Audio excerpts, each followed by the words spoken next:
Sem marcador. Tocar 2 vezes para ativar. Marcadores disponíveis. Use o gesto deslizar para cima e para a direita para ver.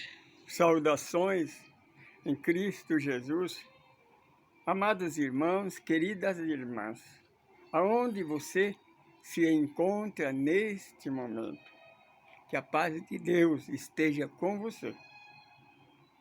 Aí, aonde você estiver, em qualquer parte deste planeta Terra, que a paz de Deus esteja com você. Não importa o nome que você dá a Ele. Ele é um Deus único, Deus de amor, que nada existe fora deste amor. Damos graças a Ele, porque estamos por aqui, mais uma vez. Desta vez, nós estamos gravando, dando continuidade ao nosso estudo Vida Além da Vida. Nós estamos estudando o livro O Céu, o Inferno ou a Justiça de Deus. Hoje nós vamos gravar o capítulo 4. Esse livro é da coletânea kardeciana, da codificação kardeciana. Nós já falamos do medo da morte, do céu. Hoje nós vamos falar do inferno. Você acredita no inferno? Qual é o tipo do inferno que você acredita? E o que é o inferno? O céu, nós estudamos que é o paraíso, o lugar de descanso, o lugar feliz. O inferno. O inferno é a oposição do paraíso. Criação da igreja, né? Para aqueles que não obedeceram aos hereges, que não dão ouvido aos dirigentes religiosos, seguir os seus dogmas, a sua liturgia, os seus preconceitos, então irá para o inferno. O inferno é o lugar de purgação, de condenação, de sofrimento. Nosso estudo, nós estudamos as 3 revelações, Moisés, Jesus e a 3ª revelação, que é a doutrina dos Espíritos. Cada uma tem o seu tipo de condenação ou de salvação. Vamos pela primeira revelação. As primeiras religiões, o Egito, a Índia, o hinduísmo, o hebraico, os judeus, né? E a Grécia. Na Grécia, o inferno é chamado de Hades. No hebraísmo, os hebreus chamavam de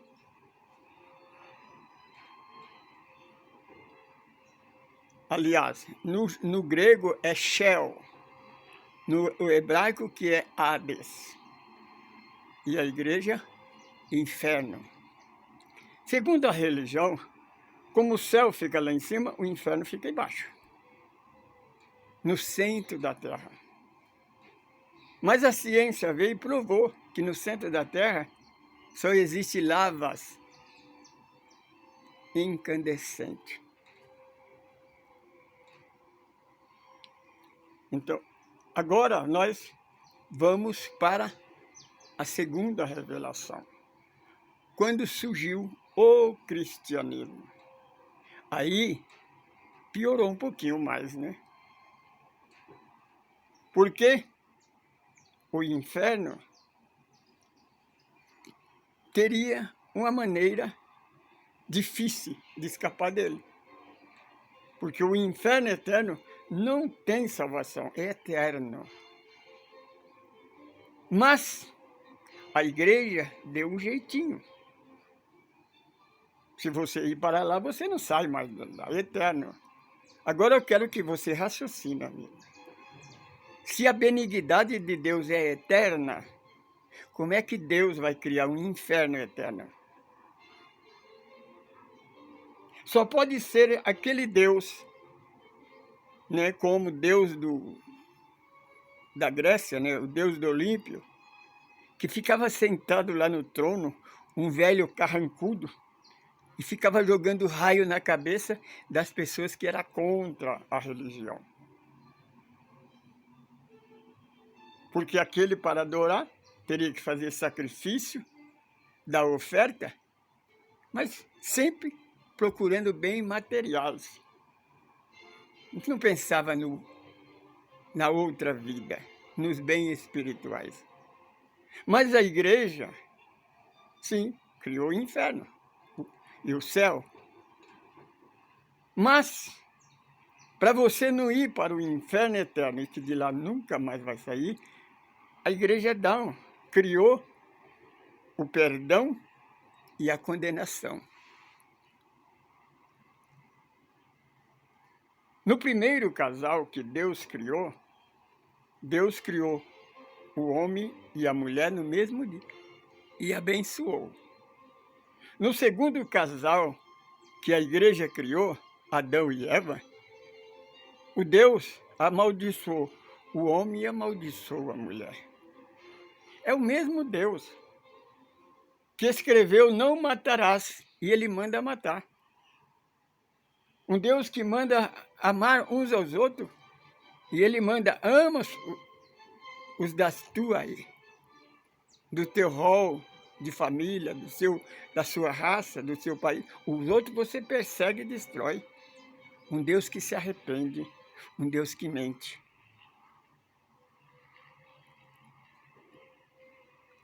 Mas a igreja achou o jeitinho, a barganha. Como Deus amaldiçoou o homem e a mulher, a criança ao nascer já nasce com o pecado original. Nasce com pecado. Se morrer sem batizar, vai para o inferno. Agora faço uma pergunta. E as religiões que não batizam? Porque só o chamado cristão que existe o batismo. E os índios, os selvagens? Eles não vão para o céu, não? Só os cristãos? O céu foi criado só para os cristãos? E o inferno para aqueles que não são cristãos? Outra coisa, se uma criança não é batizada, ela desencarna, ela vai para o inferno, que culpa ela tem? Aí seria culpado o pai e a mãe que não batizou, não é mesmo? Mas, se você batizar, você seguir a doutrina, a liturgia, a cerimônia, quando você desencarnar, quando você morrer, se for rico, for famoso, você manda rezar a missa de corpo presente. Mas se não, a missa de 7 dias, do terceiro mês do ano, para você entrar no céu. E quem não tem dinheiro? Como é que faz?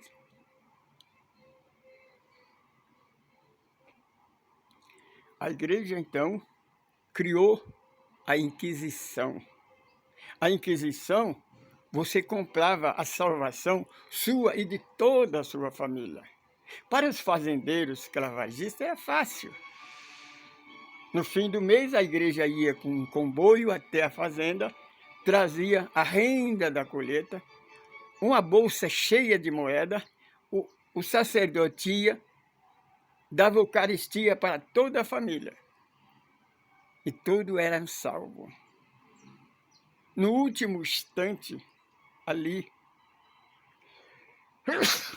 desculpa, o último instante do desencarne, convidava-se o sacerdote, ele dava extrema unção. A porta do céu era aberta para essa alma.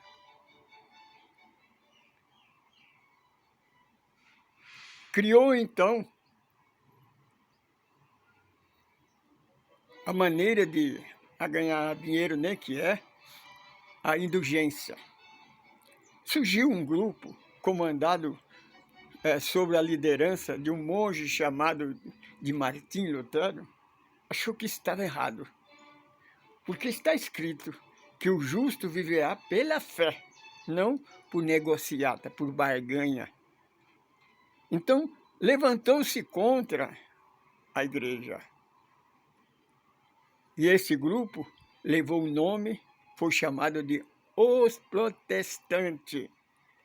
Era o grupo da reforma. Só que tem uma coisa, no começo sempre vai bem. Hoje, os neopentecostais voltaram à igreja original, porque eles saíram da igreja, mas a igreja não saiu deles. Hoje, no rádio, na televisão, nas igrejas, se você tem um problema, se você tem uma dificuldade, é muito fácil. É só você fazer um projeto.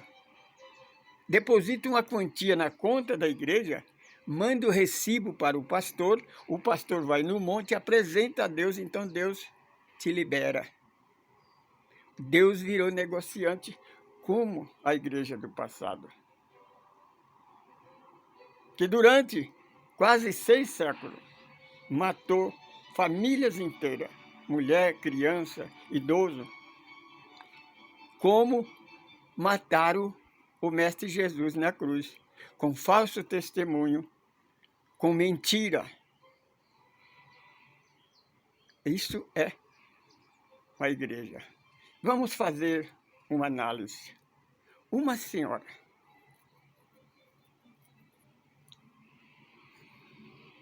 que não se converte à igreja, o esposo dela não se converte, o filho também não se converte.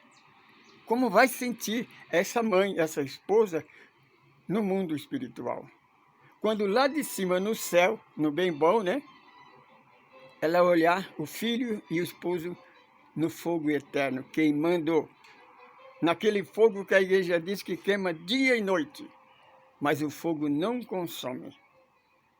E quando, de vez em quando, eles trocam, tira do fogo, joga dentro de um tacho, dentro de um caldeirão de água fervente. Quando as almas submergem, o Satanás, o espírito das trevas, vem e catuca ele com garfo e enfia ele para dentro da água outra vez. Então percebe, minha irmã, que os chamados cristãos evangélicos, eles saíram da igreja, mas a igreja não saiu deles. Porque eles só não adotaram a idolatria, mas aceitaram a figura de Satanás criado pela igreja. Satanás não existe, é criação da igreja. A Santíssima Trindade, que a igreja criou no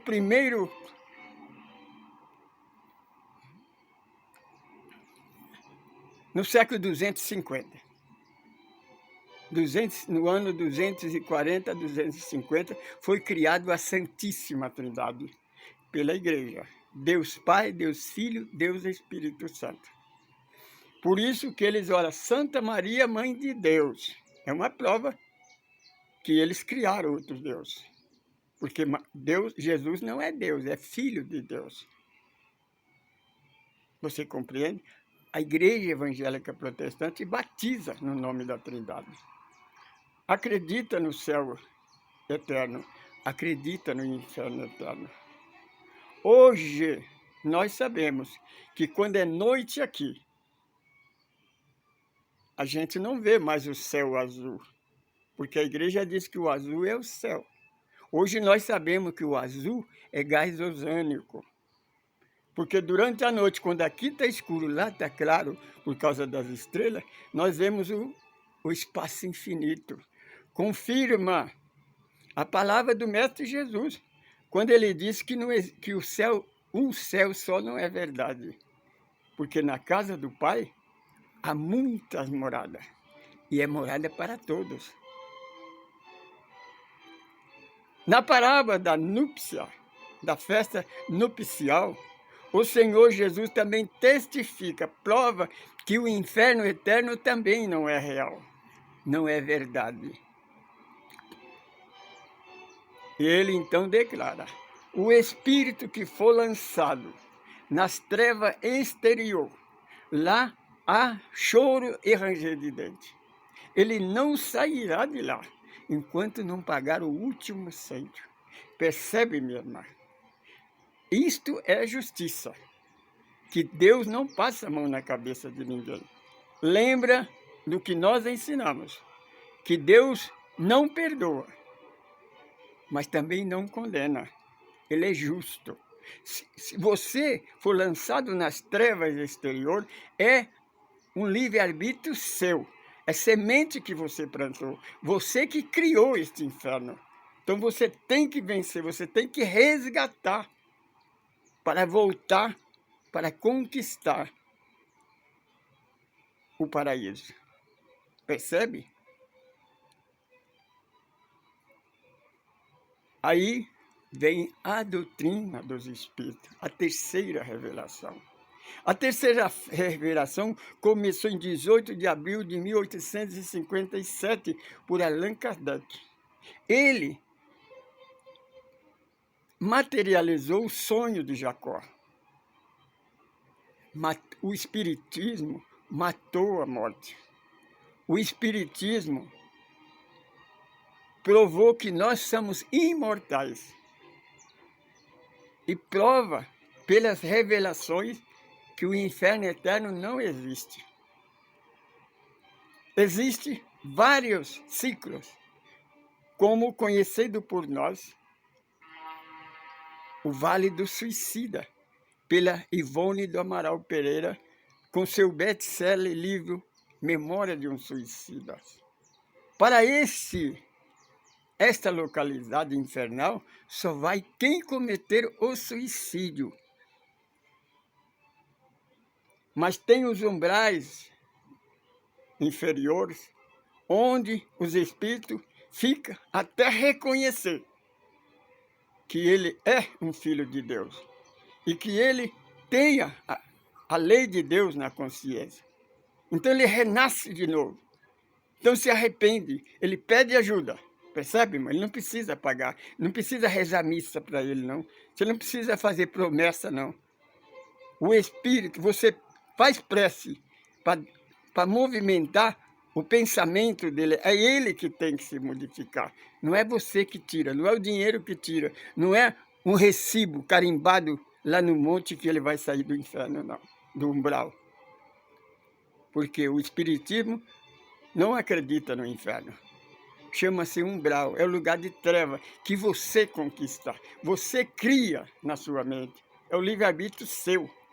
Você não é obrigado a seguir a Deus, mas você é obrigado a se converter, a conhecer a moral cristã. Liberto, reconhecendo isso, você vai para uma colônia espiritual.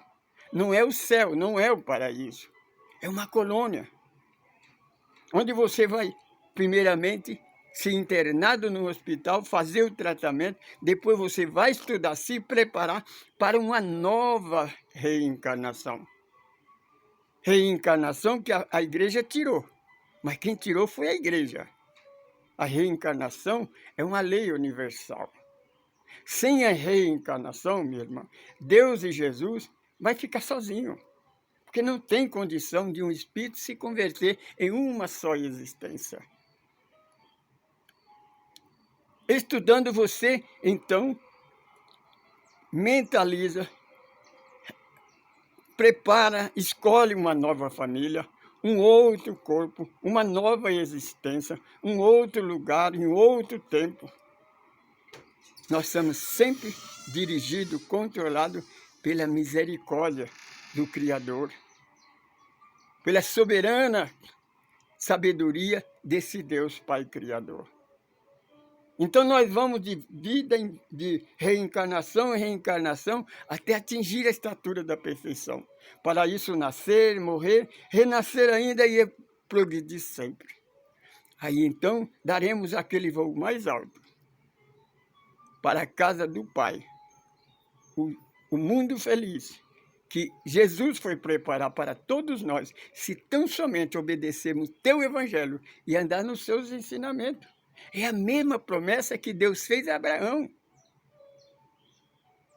Os emissários do Senhor não falou para Abraão que era para ele fazer oferta e sacrifício para ele ir para a cidade de Canaã, não disse, se tão somente obedecer a palavra de Deus e andar nos seus estatutos. Hoje é seguirmos o evangelho de Jesus. E Jesus declara, sem este ensinamento nós não iremos a lugar nenhum.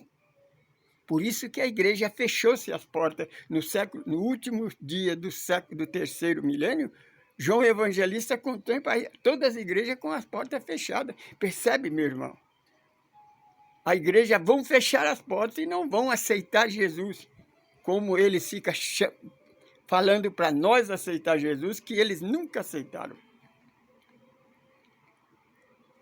E é aquele sadismo que Jesus vai vir, Jesus vai voltar, vai julgar a humanidade, vai condenar a maior parte, só a minoria da igreja vai subir para o céu. Jesus falou, profetizou no último capítulo, nós falamos isso. O Senhor fala na última profecia, o mundo não mais me verá, depois da ressurreição. O mundo não mais me verá, só vocês me verão. Quando o sacerdote pergunta a Jesus, questiona, você vieste condenar o mundo, julgar o mundo e condená-lo? Jesus disse, eu não vim julgar o mundo nem condenar. O homem já está julgado. Paulo testifica, o homem está ordenado a morrer uma vez só, ao homem, mas o espírito vai para o juízo.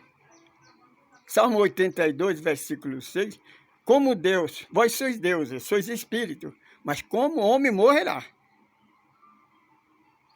Eclesiastes capítulo 12, versículo 6, morre o corpo, vai para o pó, mas o espírito retorna para Deus. É o espírito, é a imortalidade da alma. Portanto, minha irmã, você vai para as trevas se você quiser. Aceita este evangelho. Venha, quer nos conhecer? Entre na internet, na USE de Carapicuíba, União da Sociedade Espírita de Carapicuíba, nos procura. Nós somos do grupo Espírito Caminho do Amor. Eu sou Francisco Pedro. Eu sou um administrador desse grupo. Estaremos sempre de braços abertos para responder a sua pergunta e estar com vocês para nós reunirmos, nos libertar da escravidão religiosa, da lei do pecado e da morte que a igreja inventou. Eu sou Francisco Pedro, saudações em Cristo Jesus, nosso Mestre e Senhor.